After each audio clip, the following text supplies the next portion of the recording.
श्रीमती द्रौपदी मुर्मू जी से निवेदन करूंगा, कृपया हम सबको अपना शुभाशीष प्रदान करें। मैं यहाँ तो शुभाशीष प्रदान करना नहीं चाहती, मैं इनसे मिलना चाहती हूँ।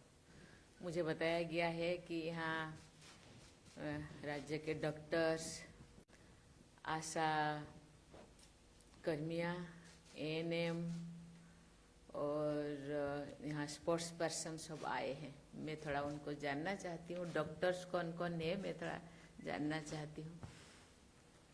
जी जी, कितने लोग हैं सबका पहले परिचय दीजिए फिर मैं। नमस्कार मैम, मैं doctor GL single, project coordinator Beti Bachao Beti Padhao जी। हरियाणा में जब से प्रोग्राम शुरू हुआ है, माननीय मोदी जी ने 2015 में हरियाणा से शुरुआत की, तब से माननीय मुख्यमंत्री महोदय के साथ काम कर रहा हूं। और आज हमारा सौभाग्य है कि इस प्रोग्राम में आप हमारे राज्य में हमारे यहाँ पधारे हैं। हमें ये इस बात की बड़ी खुशी होती है कि कभी ये राज्य बेटियों को गर्भ में मारने वाले के नाम से जाना जाता था। यहाँ इनबैलेंस बहुत था, लड़कियां गर्भ में मार दी जाती थी। मेरे पास एक एग्जाम्पल भी ऐसा भी है, जब कैथल में लड़की पैदा हुई तो करनाल तक पहुंचते रास्ते में उस कपल ने उस बेटी को नहर में फेंक दिया। 250 फीटसिस एक कुएं से हमने पटौदी, एक गांव है हमारा रेवाड़ी के पास, वहां से 20 फुट कुआं था, उनसे बरामद किए। ऐसी हालात में जब ये प्रोग्राम शुरू हुआ हरियाणा में, तब ये एक बहुत बड़ा चैलेंज था हमारे साथ। इस प्रोग्राम की जो बागडोर थी वो श्री राकेश गुप्ता सर, जो आपके साथ आपके कार्यालय में हैं, उनको संभाली गई थी। और उस दिन से आज तक मैम हरियाणा ने 50,000 से फालतू लड़कियों को जन्म दे करके उनको सूरज की किरण दिखाई है, जो कि पूरे संसार में मिसाल है। चलिए, बहुत अच्छा। और ये किरण जो दिखाई है एक ऐसी टीम ने दिखाई है जिससे कोई उम्मीद नहीं कर सकता। मोस्टली हम डॉक्टर से उम्मीद करते हैं कि वो इलाज करेगा, ट्रीटमेंट देगा, जान बचाएगा। यहाँ हमारे डॉक्टरों की टीम में 2-2, 3, 4-4 दिन, हफ्ता लगातार सड़कों पर, गांव में, बसों में घूमते रहे और लड़कियों की जान बचाई है। आज भी अगर उनको 2 बजे रात को पता चलता है वहां लड़की मर रही है, टेस्ट हो रहा है, ये रात को 2 बजे परिवार को छोड़ करके चले जाते हैं। हमारी टीमें हरियाणा के अलावा यूपी, आज की डेट में यूपी हमें वेलकम कर रहा है कि आप आओ, हमारी समस्या भी दूर करो। हमारे को बहुत बढ़िया कोऑपरेशन मिल रहा है वहां पे, क्योंकि जब हम रेड करते हैं तो हमारे को लोकल टीम भी साथ चाहिए। काफी ऐसे लोग हैं जो 2001 से 2002 से काम कर रहे हैं, वो लोग आज भी सलाखों के नीचे हैं, सुप्रीम कोर्ट तक उनकी जमानतें नहीं हुई है मैडम। तो ये एक ऐसा अभियान था जब शुरू था, हमारी सक्सेस 871 थी। आप ये जो काम करते टाइम परिवार से या समाज से कोई ऐसे विरोधाभास का सामना किया? जितने भी हमारे वॉलंटियर्स हैं, वॉरियर्स हैं मैडम, सब के सब जो है परिवार के साथ जुड़े हुए हैं और उनके परिवार की पूरी सपोर्ट है। जो हमारी आशाएं हैं, एएनएम्स हैं, उनके हस्बैंड साथ जाते हैं कई बार तो, और कई बार उनको छोड़ करके आते हैं, टेलीफोन पे कांटेक्ट में होते हैं। जितनी भी लेडी वर्कर हमारे साथ जाती है उनके साथ मेडिकल डॉक्टर्स होते हैं, एलएमओज होती हैं, उनका ध्यान रखती हैं। गर्भवती महिलाएं हमारे रेड में जरूरी होती हैं, उन गर्भवती महिलाओं के लिए एक मेडिकल टीम हमारे साथ होती है। वो उसकी सुरक्षा हमारे लिए प्राइम इंपॉर्टेंस होती है। हम सबसे पहला उसकी सुरक्षा का इंतजाम करते हैं, उसके बाद हम रेड के लिए करते हैं। अगर हमारे को ऐसा लगता है कि हमारी उस महिला की सुरक्षा खतरे में है तो पहले हम उसको अपने गले लगाते हैं, उसको बचाते हैं हम लोग पहले। अभी आप 50,000 से ज्यादा या उससे भी ज्यादा आप बेटियों को सूरज का किरण दिखाए है, जिंदगी बचाई है। अभी हम आप उनका कोई लेते हैं कि वो कैसे है, अच्छे है या प्यार उनको मिलता है, नहीं मिलता है? सभी बच्चियां हमारे आंगनवाड़ी वर्कर्स हैं मैम, वो ध्यान रखती है। उनका हर गांव के अंदर इलाज होता है, उनका देखरेख होता है, जाते हैं, उनको न्यूट्रिशन देते हैं। एएनएम हमारे पास है, आशा हमारे नहीं, पास है। आप तो आप अपना काम करते हैं। नहीं, मेरा मतलब है परिवार का प्यार उन बेटियों को मिलता है कि परिवार का प्यार परिवार के साथ हमारी जो पैरामेडिक वर्कर्स हैं, आंगनवाड़ी हैं, वो लोग उनके परिवार में विजिट करते हैं और ये इंश्योर करते हैं। अच्छा। जहां जहां कोई इशू आता है, मान लो कई बार क्या होता है कि बेटी के प्रति मोह ठीक नहीं है, तो हमारे जो आंगनबाड़ी वर्कर जाके समझाते हैं उनको। अच्छा। हमारी एक थापा ताई है यहाँ पे झज्जर के अंदर, वो हर गांव के अंदर वॉलंटियर बन गए हैं वो लोग। They are really selfless volunteers, जो जाके गांव में यही काम करते हैं, प्रमोट करते हैं कि बच्ची, क्योंकि हमारे हरियाणा के अंदर खेलों के अंदर भी काफी ओलंपियंस आए हुए हैं जो माउंटेन तक पहुंच गए हमारी बच्चियां, ठीक तो उससे बहुत हौसला मिलता है। ठीक ठीक है, ठीक। गांव में पहले हालात ये होता था कि बेटी अगर पैदा हुई है तो ऐसा जैसे होता ना कि मातम सा छा जाता है कि जी। बेटी पैदा हो गई। अब बेटी पैदा होती है तो हमारे एक रिवाज होता है, बेटे के जन्म पर कुआं पूजन होता है। ओह। अब बेटी के जन्म पर भी कुआं पूजन होने लग गया। अब उसी प्रकार की मिठाई नहीं, बंटती वही है। मैं जानना चाहती उसी हूँ प्रकार कि की उनको मिठाई प्यार बनती है। मिलता है। हाँ। अब वो जो दूरी बनती थी पहले भी, अब बेटियों से नहीं बनती है। चलिए। बेटियों को पढ़ाने में, बेटियों को आगे लाने में परिवार भी समझ गए हैं काफी। ठीक है, बहुत ठीक कम है, संख्या ठीक है। में और कोई? आपसे डॉक्टर्स, हमारी टीम है डॉक्टर्स जी, की, जी। मिस्टर मनमोहन तनेजा जी। है जिन्होंने इस हरियाणा में इस मुहिम की स्टार्ट किया था। आप Yes, ma'am. अपना एक्सपीरियंस बता सकते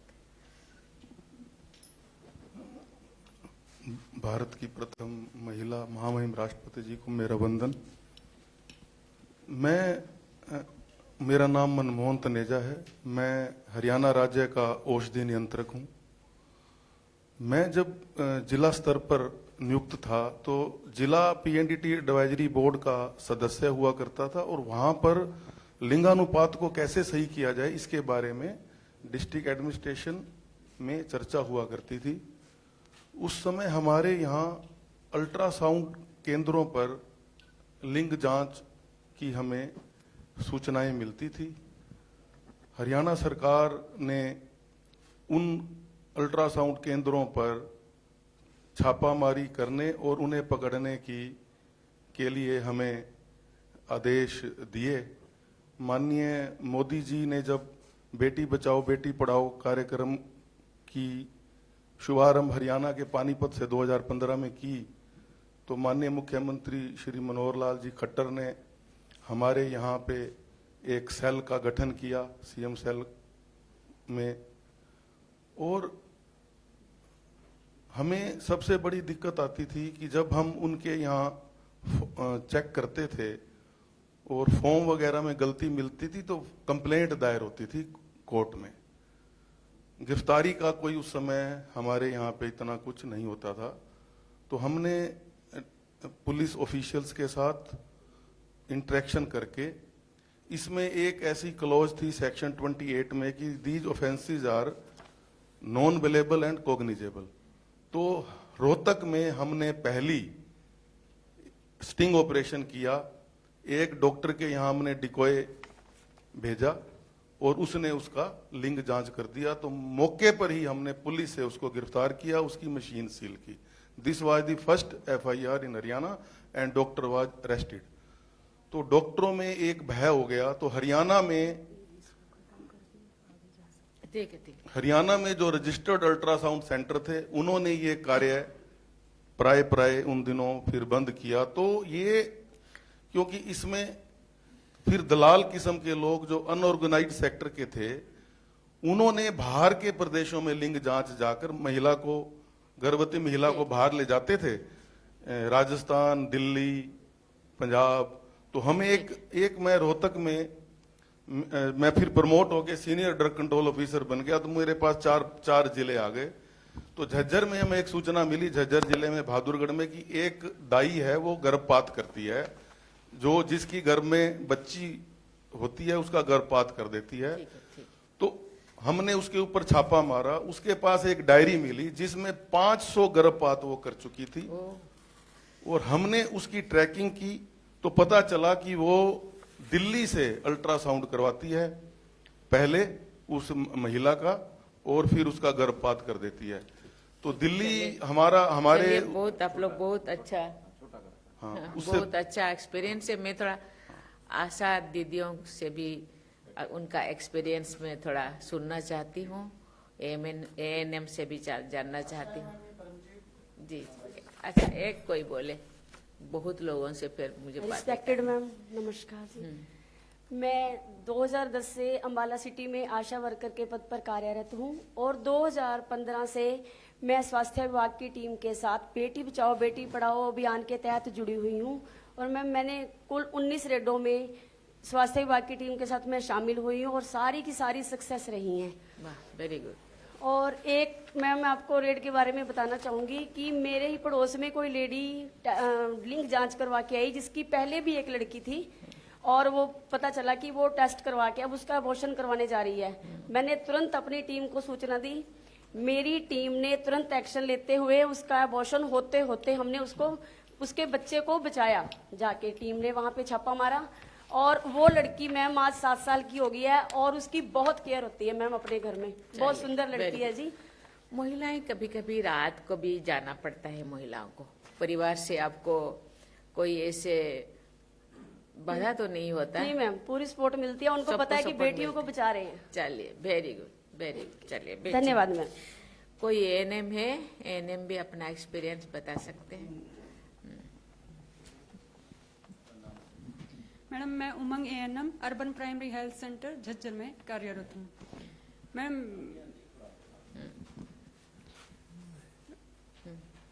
हाँ जी सर, बताइए। मैडम, मैं पीएनडीटी की टीम के साथ मैं खुद डिकोई बन के काम किया है। 2020 में मैं प्रेग्नेंट थी और एक रेड में मैं जो इंटरेस्टिंग है वो बताती हूँ। एक रेड 3 दिन तक चली थी, उसमें मैं 3 दिन तक गेटअप चेंज करके एक ही दलाल के साथ अलग अलग जगहों पे जाना पड़ा था और तीसरे दिन रेड सक्सेसफुल हुई जो हरियाणा से यूपी में गई थी। उस रेड के अंदर 10 दलाल पकड़े गए थे, 4 हरियाणा के थे, 5 यूपी के थे और 1 नर्स पकड़ी गई थी जो अबॉर्शन करती थी। Thank you ma'am. अच्छा, आंगनबाड़ी वर्कर आए हैं? अच्छा, आप भी थोड़ा बताइए, आपके पास तो आते होंगे बच्चे। हाँ। मैं करमजीत कौर, आंगनवाड़ी वर्कर, महिला एवं बाल इधर विकास आइए, वो विभाग। जो है ना आपका, हाँ, कैमरा आपके पीछे, इधर आइए। वाह, वेरी गुड। हाँ। मैडम, जैसे ही 2015 में बेटी बचाओ बेटी पढ़ाओ अभियान शुरू हुआ तो हमने इसमें बहुत से कार्य किए, जैसे महिलाओं की मीटिंग्स करी और जागरूक रैलियां निकाली, प्रभात फेरियां निकाली, औरतों को बुलाया, चार्ट बोर्ड बनाए और लोगो बनवाए बेटी बचाओ बेटी पढ़ाओ के, मंदिरों गुरुद्वारों मस्जिदों पर लोगो लगाए और जैसे हमारे स्लोगन थे, बेटी नहीं बचाओगे तो बहू कहाँ से लाओगे, कन्या भ्रूण हत्या पाप है, सिर पर देवी का शाप है, ऐसे ऐसे हमने नारों से लोगों को जागरूक किया। तो औरतों की हमने रूट लेवल से मानसिकता चेंज की, जिससे अब लड़की और लड़के में भेदभाव कम हो गया है मैडम।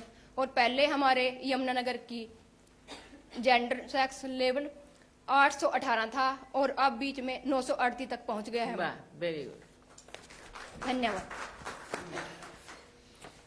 ऐसे तो सभी के साथ मुझे तो बात करने के लिए मन हो रहा है, लेकिन टाइम का थोड़ा है पाबंदी, इसीलिए सबके साथ बात नहीं। मैं सबको धन्यवाद देना चाहती हूँ। आप इतना अच्छा काम कर रहे हैं, इसी काम को आप आगे भी आप बरकरार रखिए, क्योंकि बेटियाँ पहले तो देवी पौरी क्या क्या कहते, परियां होते हैं, देवी होते हैं, लक्ष्मी है ना, बुला करते थे। हम लोगों को तो बहुत प्यार मिला, लेकिन मुझे लगता है ये प्यारे होते हैं बच्चियां, उनको बचाना है।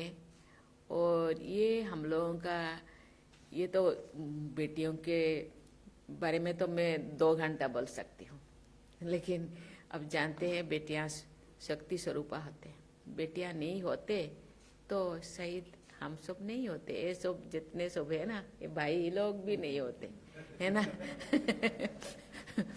मैं जानना चाहती हूँ कि ये जो बेटी को दुनिया में नहीं आने देना, ये माताओं का भी सहमति है क्या? है? हम दुनिया में नहीं आने देना कि हमें बेटियों को दुनिया में नहीं लाऊंगी, ऐसे माताओं का मनसा था कि ऐसे जबरदस्त? दोनों तरह के विषय हैं, दोनों तरह के विषय हैं। अच्छा। हाँ, कहीं कहीं तो परिवार में माताएं और यानी पति पत्नी दोनों की सहमति से होता है, कहीं कहीं माताएं विरोध करती हैं, लेकिन जबरदस्ती जो है पुरुष समाज जो है वो जबरदस्ती करता है हमसे। अच्छा हाँ, लेकिन अब वातावरण बदल रहा है, पुरुष भी अब ठीक होने लगा है कि नहीं अब बेटी हमको चाहिए, दोनों तरफ। देखिए हाँ बताइए मैम को और सभी को मेरा राम राम। मैं दापाताई, गांव गोची, नाम सुदेश है, और मैं 2015 से इस मुहिम के अभियान के साथ जुड़ी हुई हूँ। और मेरा ज़्यादा इंटरेस्ट तब बना जब मेरे गांव की सेक्स रेशो 621 आई है। मेरे गोची गांव की सेक्स रेशो का पता चला कि भी मेरे गांव की 1000 लड़कों पे 621 ही लड़कियां रह गई। तो मैंने ये बीड़ा उठाया और मैंने अपनी पहचान बनाने के लिए ड्रेस तैयार की, एक ये तैयार किया और अपनी ये लगाती हूँ। और मैं जहाँ भी जाती हूँ तो अपनी ये तैयारी में जाती हूँ तो सबको ये पता चले कि भी दापाताई आई हैं और ये क्या काम कर रही हैं। तो जहाँ भी ज़्यादा औरतें, जहाँ कीर्तन, सत्संग, शादी या कोई मीटिंग हो, वहाँ मैं स्पेशल जाती हूँ जी। और आशा वर्कर, एएनएम, आंगनबाड़ी, इन सभी बहनजियों को लेके मैं वहाँ जाती हूँ जहाँ बेटी का जन्म होता है। वहाँ पे थाली बजाना, जो भी लड़का होने के रस्म निभाई जाती है वो सारी हम उनके घर पे करवाते हैं जी। और ज़्यादा फोकस वहाँ रखते हैं जहाँ पे पहली बेटी हो, दूसरी गर्भवती हो, तो उनका बार बार घर जाके उनको समझा के उनको इतना समझाया जाए कि भी वो ये ना सोचे कि हमारे कभी पेट में दूसरी बेटी ना हो। और बेटियों के बचाने के लिए मेरा ये प्रयास रहेगा कि जब तक मेरे गांव में 1000 के ऊपर 1000 ही बेटी नहीं हो जाएंगी तब तक मैं दिन रात मेहनत करूंगी। और हमारे 1000 नहीं, आपकी जिंदगी भर 1000 हो गया बस, ऐसे नहीं होना चाहिए। और मैडम हमने झज्जर जिले में जहाँ भी बेटियों की संख्या कम थी वहाँ पे 25 गांव में दापाताई बनाई हुई है और हम सब यही पुरजोर से मेहनत कर रहे हैं। और हमारा आज सेक्स रेशो 810 पहुँच गया जी। चलिए, वेरी गुड, थैंक यू। ये शायद कैटेगरी खत्म हो गया। मैं थोड़ा स्पोर्ट्स पर्सन से पूछना चाहती हूँ कि अपना अपना कितने लोग हैं, थोड़ा खड़ा हो जाइए, खड़े हो। अच्छा, आप आके थोड़ा, बहुत सारे हैं, ठीक है, बताइए, इधर आके बताइए, यहीं में आके बताइए।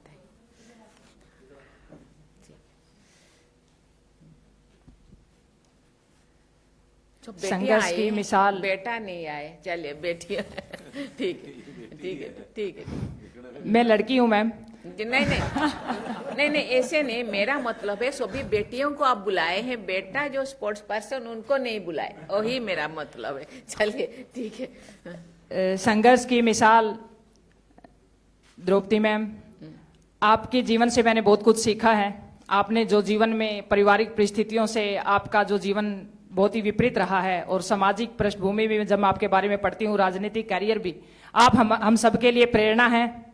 माननीय मुख्यमंत्री जी वो भी मेरे लिए एक प्रेरक हैं और हमारे राज्यपाल जी बैठे हैं, उनकी भी मैं सभी की स्टोरी पढ़ती हूँ। और बहुत ही मतलब कि जिस भी व्यक्ति ने जीवन में संघर्ष किया है उनकी एक डिफिकल्ट स्टोरी होती है और महिला की भी एक डिफिकल्ट स्टोरी होती है। और खासकर मैं हरियाणा की बात करूं मैम, मैं जब 12 साल की थी तो मेरे पिता इस दुनिया से चले गए थे और मेरी 12 साल की उम्र में शादी की तैयारियां कर दी गई थी। और मैंने अपने परिवार और सबसे पहले मेरे अपनों का कितना विरोध सहा। 12 साल की थी, मुझे पता नहीं था कि क्या हो रहा है क्या नहीं हो रहा है। बहुत ही कठिन परिस्थितियां रही। मेरी विधवा माँ जिन्होंने जो चारपाई पे थी 2 साल तक, उन्होंने संघर्ष किया जीवित रहने के लिए, और हम 3 बहन 1 भाई।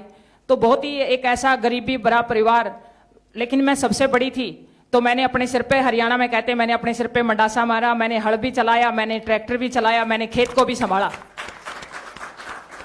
और मैंने उस परिवार को, जब मैं निकली गांव से एक दुपट्टा डाल के, अभी तो लड़कियां पैंट शर्ट पहन लेती हैं, लोअर टी शर्ट, आज से 20 साल बैक मैं लेके जाऊं तो सलवार और दुपट्टे के अंदर लड़की निकलती थी तो पुरुषों के जो ताने होते थे वो मुझे पता है, मेरी किताब लिखूंगी उसके अंदर की क्या क्या होते थे। और एक प्रेशर रहता था कि अगर मैं नहीं कामयाब हुई, रात को मैं सो नहीं पाती थी, तो मैं कैसे जवाब दूंगी उस चीज को। तो उस प्रेशर में मैंने काम किया, लेकिन मेरे अंदर वो कॉन्फिडेंस था, उस चीज ने मेरे अंदर वो पैदा की कि मैं आज कुछ भी कर सकती हूं। वो विश्वास मेरे अंदर पैदा किया और मैं उन बाधाओं से लड़ी और मैंने उन कठिन परिस्थितियों में संघर्ष किया। मेरे घर में खाने के लिए एक टाइम की रोटी नहीं होती थी, लेकिन मेरी माँ ने मेरे को एक शब्द हमेशा कहा, चारपाई पे लेटे लेटे भी, कि बेटा आगे बढ़, आप बहुत कुछ कर सकती हो। मेरी माँ के उस शब्द ने मुझे यहाँ तक ला करके खड़ा कर दिया। आप कौन सी इवेंट, आप कौन सी स्पोर्ट्स? मैं पर्वतारोही हूँ। मैंने विश्व की सबसे ऊंची चोटी माउंट एवरेस्ट पर एक बार नहीं 3 बार तिरंगा लहराया है, और बेटी बचाओ बेटी पढ़ाओ का वो किया। Very good. 7 महाद्वीपों के हाईएस्ट माउंटेन पे भी मैंने अपने देश का तिरंगा लहराने का सौभाग्य मिला है। 7 चोटियां चढ़ चुकी, 7 महाद्वीप। आप जो महिलाओं का कोई सम्मेलन होता है, आपको जाना चाहिए, क्योंकि महिलाओं के मन में जा थोड़ा ऐसे ऊर्जा वहाँ डालना चाहिए कि महिलाएं थोड़ा जागरूक हो। ये मोटिवेशनल स्पीकर हैं, जगह जगह भेजते हैं। आप उनको भेजिए, है ना? हाँ। और ये पुलिस में हमारे क्या सब इंस्पेक्टर ओ यही तो थोड़ा मार खा गया क्योंकि ये ऑफिसर है, बहुत जगह नहीं जा सकते। मैंने मोटिवेशनल स्पीकर के रूप में बहुत प्रोग्राम किए हैं, और जैसा भी आप जिम्मेवारी लगाएंगे मैं उसको बखूबी निभाऊंगी। जरूर कीजिए। फर्स्ट प्रायोरिटी इसकी मोटिवेशनल स्पीकर है, पुलिस वुलिस में जाना का ज्यादा नहीं करता। ओए थैंक यू मैम। ठीक।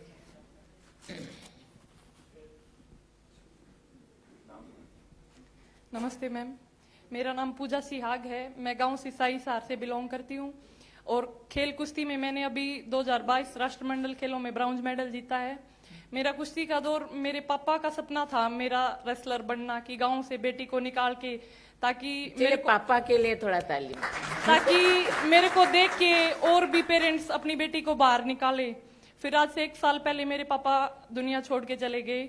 फिर मेरी माँ ने वो सारी चीजें संभाली, और जैसे ये बोला जाता है कि लड़कियां लड़कों बराबर नहीं होती, कमजोर होती है, लेकिन जब पापा गए तो मैं इंडिया से बाहर कंपटीशन खेलने गई हुई थी। मेरी माँ ने पापा के उसी रात मेरे से फोन पे ऐसे बात की जैसे कुछ हुआ ही ना हो। बाद में मुझे जब पता चला, हादसा हुआ क्योंकि मैं आ नहीं सकती थी, कोविड में टिकट्स नहीं हुई मेरी, तो तब मेरे को फील हुआ कि मेरी माँ कितनी स्ट्रोंग है। और उन्होंने वो सारी चीजें मेरे से 9 दिन ऐसे बात की जैसे कुछ हुआ ही ना हो। तो मैं मानती हूँ कि महिलाएं बहुत स्ट्रोंग होती है। और अभी मैंने 3 महीने पहले, जैसे मेरे हस्बैंड एक्सपायर हो गए, वो हादसा देखा। फिर आज मेरी माँ मेरे को फिर से बोलती है कि तूने तब भी तो किया था, अब भी कर सकती है। हार मान के घर बैठेगी तो कोई देख के नहीं सीखेगा। अगर तू आज भी आगे बढ़ेगी तो फिर तेरे को ये देख के कि हाँ उस बेटी ने भी तो किया है, मैं भी कर सकती हूँ। सभी माओ के लिए, क्यों माँ कहते हैं ना, सभी माओ की है ना, माँ में कितना शक्ति है ये बताना चाहिए, है ना। माँ शक्ति स्वरूप होते हैं, है ना। चलिए, thank you. Thank you.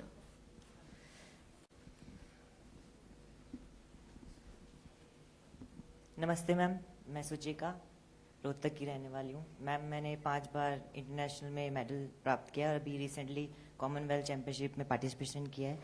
Ma'am मैं एक मिडिल क्लास फैमिली से बिलोंग करती हूँ, और हम 4 बहनें हैं, 1 भाई, और हम चारों बहनें जूडो करती हैं। मेरे मम्मी पापा ने मुझे और हमें बहुत सपोर्ट किया है कि आज हम इस मुकाम पे पहुँचे हैं यहाँ पे। और मैं सभी पेरेंट्स से ये रिक्वेस्ट करते हुए अपने बच्चों को सपोर्ट करें, खास करके लड़कियों को, जैसे हमारे माँ बाप ने किया हमें, और कभी भी हमने किसी से कम नहीं सोचा, और हमारे जैसे आगे बढ़े, वो हमसे भी ज़्यादा देश का नाम रोशन करें मैम। Thank you ma'am. शादी हो गया है? Yes ma'am. और आप ससुराल में सपोर्ट मिलता है? Yes ma'am. चलिए, बहुत अच्छा। हो गया टाइम? अच्छा, और एक का ले लेते हैं। नमस्ते मैडम, मेरा नाम सोनम मलिक है। मैं सोनीपत की रहने वाली हूँ, गांव मदीना है मेरा। मैं ओलंपिक में पार्टिसिपेट कर चुकी हूँ। और थोड़ा लीजिए। हाँ, मैं इंडिया की सबसे यंगेस्ट रेसलर हूँ जो ओलंपिक में गई है। बहुत अच्छा। 2 बार मैं वर्ल्ड चैंपियन बन चुकी हूँ, और पेरेंट्स का और कोचेस का मेरे ऊपर पूरा सपोर्ट था। चलिए चलिए, बहुत अच्छा। ये आगे का क्या प्लान है आपका?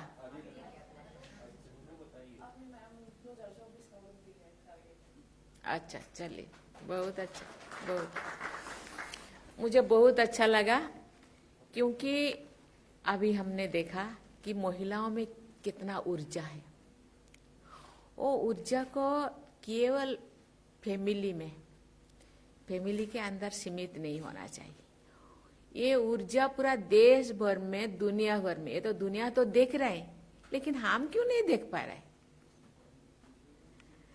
दुनिया लोग हरियाणा के महिलाओं का ऊर्जा को देख रहे हैं, लेकिन हम लोगों को भी देखने की जरूरत है। महिलाएं कमजोर नहीं है, इसीलिए महिलाओं को भी आगे आना चाहिए। महिला और पुरुष दोनों साथ चलने से ही देश आगे बढ़ेगा, परिवार तो आगे बढ़ेगा, समाज आगे बढ़ेगा, देश भी आगे बढ़ेगा। इसीलिए किसी को कमजोर नहीं समझना है, दोनों को स्वागत करना है, दोनों को सपोर्ट करना है। मैं तो कहती हूँ तो महिलाओं को ज्यादा सपोर्ट करना चाहिए, क्योंकि महिलाएं समाज के व्यवस्था के अनुसार दूसरे जगह जाना पड़ता है, दूसरे लोगों को फेस करना पड़ता है, बहुत सारे कैरेक्टर को अपनाना माने उनको पड़ता है।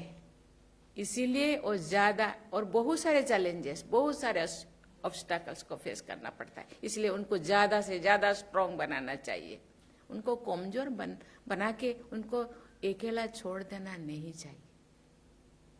इसलिए सबको केवल बेटा को सशक्त बनाओ अपने लिए, ऐसे नहीं होता, बेटी को भी सशक्त बनाओ समाज के लिए, देश के लिए। ये बहुत अच्छी है, आपको बहुत धन्यवाद देती हूँ। इसी तरह आप अपना काम बनाए रखें, आपको भी धन्यवाद। थैंक यू, बहुत बहुत धन्यवाद।